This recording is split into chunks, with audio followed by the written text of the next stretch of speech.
Hey, hey. So I'm in my garden still in the sunshine. Beautiful. This is number 5 for this week. I've, yeah, as you can hear, this is allergies, not COVID. Don't panic.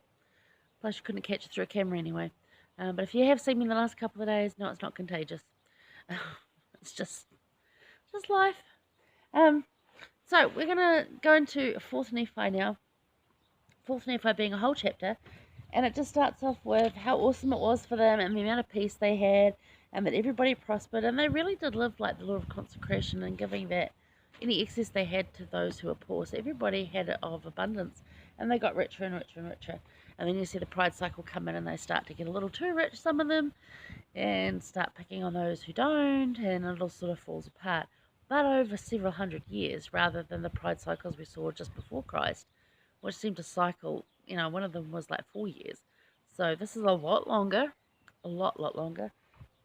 And they passed their records down. You see that the three Nephites stayed with them for quite some time until they just sort of couldn't anymore because of their wickedness, which is sad. But anyway, um, and then at the very end, you get Amron hiding up the plates so that they were safe.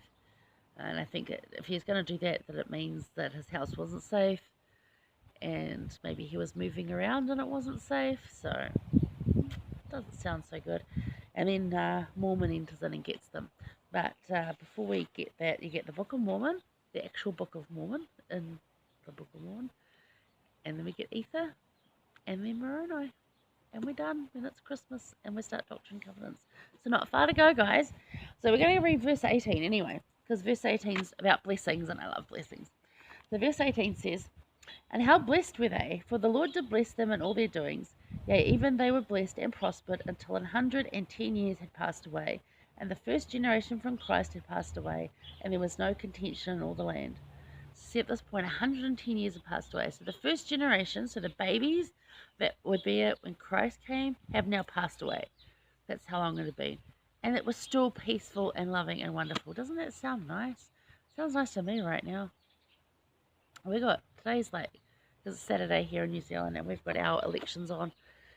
And there's been a lot of talk over that.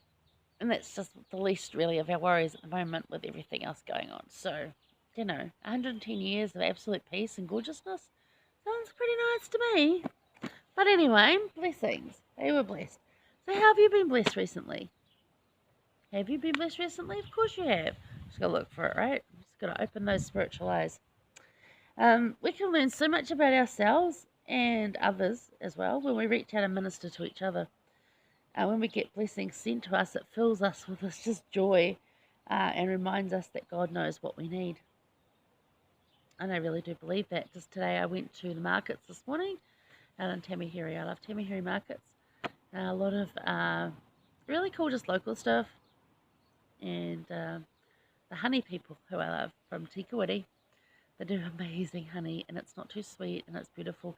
And they batch number it like you would with a fine wine. So you can order that batch. And the batch I really liked, they had sold out of last year. And I had some, but I've used it all.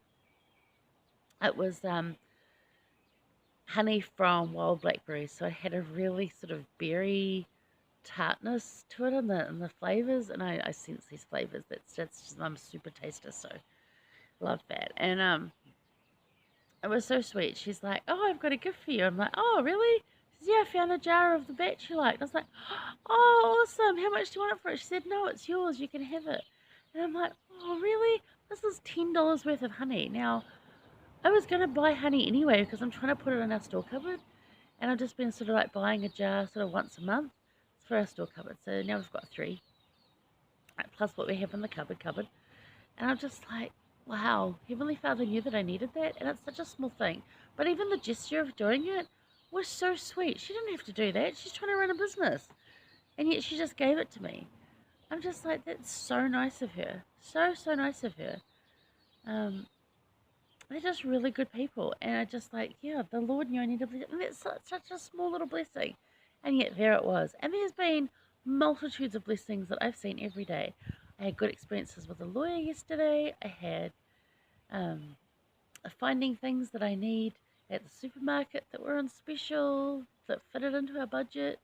I mean, I could go on and list forever and ever and ever because I look for them. I'm aware of them and I look for them. But that really does, like, teach us about ourselves when we either get a blessing or we're able to go and minister and bless someone else. It fills our heart with that joy, reminds us that God knows what we need. Because when we're serving others, we get that joy as well. So that's beautiful. The quote I have for this one is from Elder Gong. It says, "In these times we can learn much of God's goodness and our divine potential for God's love to grow in us as we seek Him and reach out to each other." Because that's what we should be doing, reaching out to each other. These people were blessed in this chapter before it all went pear-shaped and they started getting greedy and self-centered. These people were blessed because they looked after each other. They watched out for each other, they looked after each other. Just like the lady giving me honey today. It's like, here's my excess, have it. And that's what it is. It's that kind of kindness. And this market that I go to is very much like that. It's a very kind, everyone's happy, nobody's like, it's just a lovely place to be. And I hope it stays that way.